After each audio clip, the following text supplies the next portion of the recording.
Hello everyone, কেমন আছো সকলে? আশা করি আজকে সকলে খুবই ভালো আছো। আজকে আমি আবারও চলে এসেছি তোমাদের সঙ্গে একটু গল্প করতে। আজকে যেহেতু বৃষ্টির ওয়েদার ছিল, তো আমার দাদার খুব মটন খাওয়ার ইচ্ছে হয়েছিল, তাই জন্য একটু মটন এনেছিল। দেখতেই পাচ্ছ আমি মটন রান্না করছি, মানে আমি নয়, মানে আমার হাজব্যান্ড, উড বি হাজব্যান্ড। তো সে খুব ভালো রান্না করতে পারে বলে তাই সে আজকে মটন রান্নাটা করছে। আমি এখানে অনেক আগে থেকে ভিডিওটা করিনি, কেন কি আমি ভুলে গিয়েছিলাম, তার জন্য অনেক দুঃখিত। তো আমি মাঝখান থেকেই ভিডিওটা করছি। এই যে মটনটা দেখতে পেলে প্রথমে ধুয়ে এনে রাখা হয়েছিল, তারপরে যেমন আর কি আদা রসুন পেঁয়াজ কুচি এগুলো সব ভাজাভুজির পরে মানে মশলা দিয়ে যে কষানো হয় সেটা কষানো হয়ে গিয়েছিল। তারপরে এই যে দেখতে পাচ্ছ মটনটা দিয়ে দিয়েছি। তো এই মটনটা এখন ভালোভাবেও কষবে। তো তোমরা সকলে কমেন্ট করবে যে কারা কারা মটন খেতে ভালোবাসো, আর যারা যারা চিকেন খেতে ভালোবাসো তারাও কমেন্ট করবে আমাকে যে আমরা চিকেন খেতে ভালোবাসি। আমি দুটোই খেতে ভালোবাসি, আমার দুটোই ফেভারিট, মটন চিকেন দুটোই আমি খুব ভালোবাসি। তবে মটনটা তো আমাদের ঘরে সবসময় হয় না, মাঝে সাঝে যখন খুব ইচ্ছা হয় তখন আমাদের মটনটা হয়।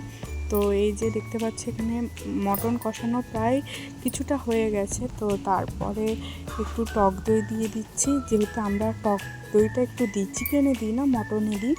অনেকে মটনে টক দইটা দেয় না, কিন্তু আমরা দিই, আমাদের ভালো লাগে বলে। এই মটনে যে টক দইটা দিতে হবে এটা ম্যান্ডেটারি, তোমরা দিতেও পারো নাও দিতে পারো। আমরা দিতে ভালোবাসি, খেতে ভালোবাসি, তাই জন্য আর কি আমরা দিলাম।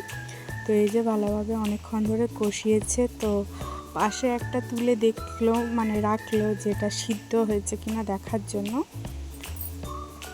তো এবারে যে দইটা দিয়ে দিচ্ছে, দেখতে পাচ্ছ তোমরা। আমার মটন খেতে খুব ভালো লাগে, খুব ভালো লাগে। আমাকে যদি 1 কিলো দিয়ে দেবে আমি 1 কিলোই খেয়ে নেবো, তবে ভালোভাবে রান্না করতে হবে। সত্যি বলতে আমি খেতে ভালোবাসি, কিন্তু রান্না করতে অতটা পারি না। আমার মানে চিকেনটা পারি, মটনটা পারি না, কেন জানি না। শিখতে হবে, শিখতে শিখতে তবে হবে। সবাই তো আর একেবারে সব কিছু পারে না, তাই না? তো ওই জন্যে, যেহেতু বৃষ্টির ওয়েদার আছে আজকে, তো তাই দাদা বললো যে চল আজকে একটু মটন করি, অনেক দিন যেহেতু হয় না। আর সামনেই একটা ভালো শুভ দিন আসছে, সেই দিনটাও আমি তোমাদের সকলের সঙ্গে আমি শেয়ার করব। ওই দিনও অনেক কিছুই হবে, সব ভ্লগ দেবো তোমাদেরকে, দেখতে পাবে। তো এই যে দেখো আমার মাংস রান্নাটা হয়ে গেছে। আমি এটা আমার একটা পাত্রে আমি ঢেলে নিয়েছি, ঠিক আছে। আমি এইটাকে আমি দিয়েছিলাম তোমার প্রেশার কুকারে সিদ্ধ হওয়ার জন্য কিছুক্ষণ। প্রেশার কুকার থেকে আমি নামিয়ে নিয়েছি, যেটা হচ্ছে দেখো এই যে প্রেশার কুকারে যখন ছিল তখন এটা যে কতটা তেল বেরিয়েছে মাংস থেকে, দেখতেই পাচ্ছ। তো আজকের জন্য এইটুকু, আবার অন্য দিন আসবো। আর বাই।